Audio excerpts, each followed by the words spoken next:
Hi guys. Hi, Hi, how Steve. are you? Okay, today we're going to demonstrate what you'll be doing tomorrow in the Bunsen burner lab. Okay, Mr. Guevara? So the first thing you're going to do is to light your Bunsen burner. Just make sure that it's nicely tucked in into the gas jet valve and it's ready to go. The first thing you want to do is to, before you ignite the Bunsen burner, you want to, if you use a match, just strike the match, okay? Okay, bring it down close to the Bunsen burner. You could turn it on, make sure that the valve is parallel to the gas jet tip and just bring it up. And right there you have your Bunsen burner on.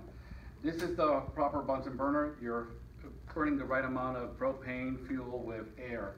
If you cover these holes, you will have something, what we call an incomplete combustion. But aside from that, just make sure Sometimes that that's called also a safe burn. Yeah. A yellow burn is a safe burn. We want the blue inside cone. sounds good. Okay, anyone else Yep, have no, more? that's good. Should we show Just the take striker? off- Yes. Let's show the striker.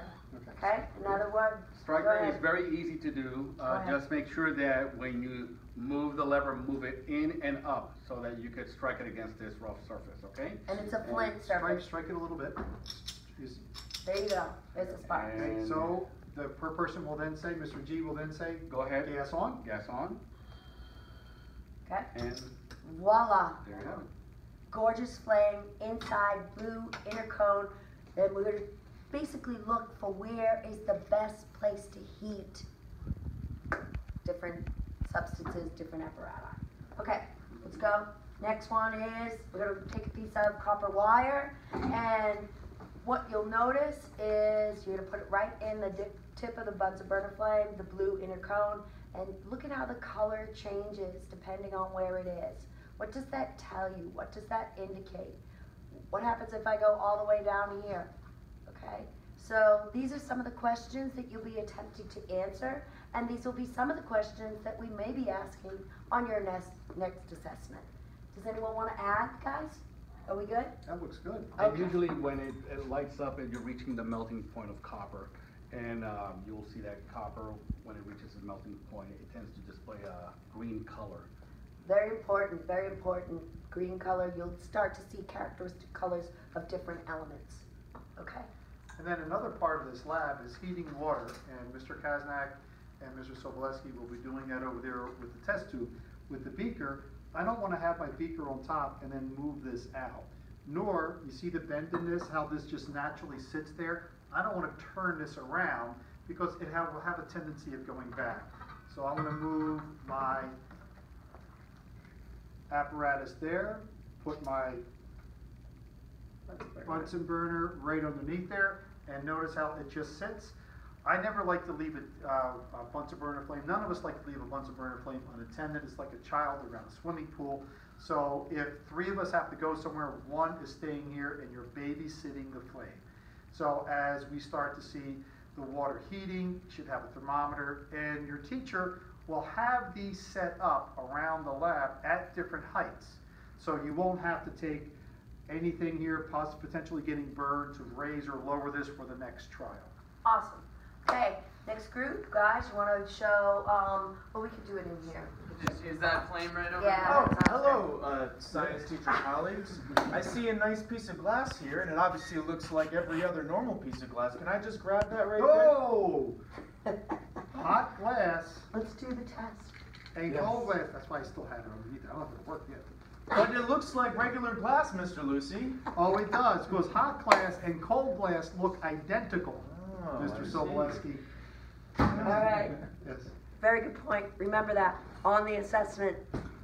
Okay. And so what I'm going to do now is I need a hot. Do you Oh, have it's right here. Do you have another thing? Excuse me. Ready? Put a little water in here. Maybe we'll put a little longer. This? Test tubes, they're right out there. Oh, they're right there. Test tubes. Test tubes, right there. Alright, Do so you have the plate? Yep. So as we're working around the Bunsen burner flame, no one is reaching across. And I'm going to just take this, put it on something ceramic, and I'm going to take off this, put this here. And I'm not going to play with this because I think Mr. Kaznak, Mr. Sobolewski, these guys can work around that. Okay, what I am going to demonstrate for you is how to heat up water in the test tube, which is one of the sections. You'll notice that I haven't filled it all the way up to the top because I don't need to fill it all the way to the top in order to see the boiling of the water. I'm also going to hold the test tube, not with my hand over an open flame, but with a test tube holder. These are not test tube holders. These are tongs, okay? These are also tongs, not test tube holders. To attach a test tube holder, like this one, you take it, you press sort of on the middle, and then you'll let it clamp right around the edge of the test tube.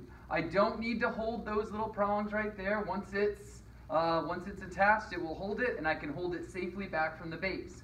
When I boil this under the hot plane, what I don't want to do is I don't want to hold it straight up, nor do I want to point it in the direction of myself or any of my colleagues. We're moving All right, away. what I want to do is hold it, and then point it away, and then just raise it gently through the flame. So down to the hot part, up, down to the hot part, and up. I want to do this so that I don't create a situation known as a bump. And what a bump is if I heat it up really, really rapidly, the water is going to boil and expel out of the test tube and potentially hit myself or someone else in the class. Remember, we saw that on the video. As I raise it up and down, I'm going to start to see the formation of very, very small bubbles to indicate the presence of boiling. And again, I always want to point this test tube away from myself and other members of my class and lab group. Bravo. Why don't you hold this straight up? Yes. Why Because did you don't want the water to come out the top. And then you also have a greater surface area for heating the water when you hold it on an angle. Okay. So I would I'll- just avoid the geyser. the geyser, yes. All right, let's keep that. I'm gonna moving keep that on. there for a couple of seconds, because this is Mr. Guevara's favorite thing. Safety So I'm test. gonna pass it over to him. Okay. Well, hot glass and cold glass, they look the same.